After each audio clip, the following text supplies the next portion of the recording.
বন্ধুরা, অবশেষে এসেছে জলি এলএলবি 3 2025-এর ট্রেইলার।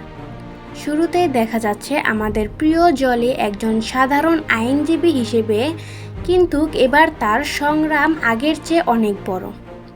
ট্রেইলারের গল্পের মূল কেন্দ্রবিন্দু হলো ন্যায় বিচার প্রতিষ্ঠান এবং সামাজিক অন্যায়ের বিরুদ্ধে লড়াই। জলি ছোটোখাটো মামলাগুলোতে যাত্রা শুরু করলেও ধীরে ধীরে বড় ক্ষমতাধরদের বিরুদ্ধে লড়াইয়ের দিকে এগোতে থাকে। আদালতের দৃশ্যগুলোতে হাস্যরত এবং উত্তেজনা একসঙ্গে আছে। জলি এর উইটি সংলাপগুলোর দর্শককে হাসায়, আবার কারক্রম এর নাটকীয়তা চোখ আটকে রাখে।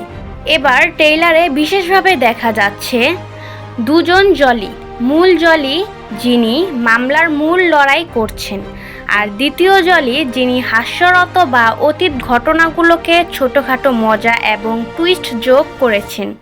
এই দুইজন জলি একসঙ্গে বা আলাদাভাবে দৃষ্ট এসে গল্পকে আরও প্রাণবদ্ধ করেছেন। নতুন সহচর চরিত্রগুলোর আগমনে গল্প তাজা মোড় এনেছে, যারা জলিকে সাহায্য করে মামলা জেতার পথে।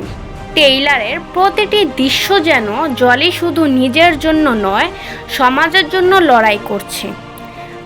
মামলা, ষড়যন্ত্র, কার্টরুম এ চমকপ্রদ নাটক, সব মিলিয়ে ট্রেইলার দর্শককে পুরো গল্পটা জানার জন্য আগ্রহী করে তোলে। সংক্ষেপে বললে, ট্রেইলার হাস্যরত আদালতের উত্তেজনা এবং দুজন জলি এর ন্যায়ের লড়াই সুন্দরভাবে মিশে আছে। মনে হয় দর্শকরা সিনেমা দেখতে বসলে শুধু বিনোদন পাবে না, বরং ন্যায় এবং সাহসের শিক্ষা পাবে। তাহলে বন্ধুরা, আপনারা কি মনে করেন, জলি এলএলবি 3 আগের 2 পর্বকে ছাড়িয়ে যেতে পারবে? কমেন্টে জানাতে ভুলবেন না। আর হ্যাঁ, আরও ট্রেইলার রিভিউ এবং সিনেমার খবর পেতে চ্যানেলটি সাবস্ক্রাইব করে রাখুন।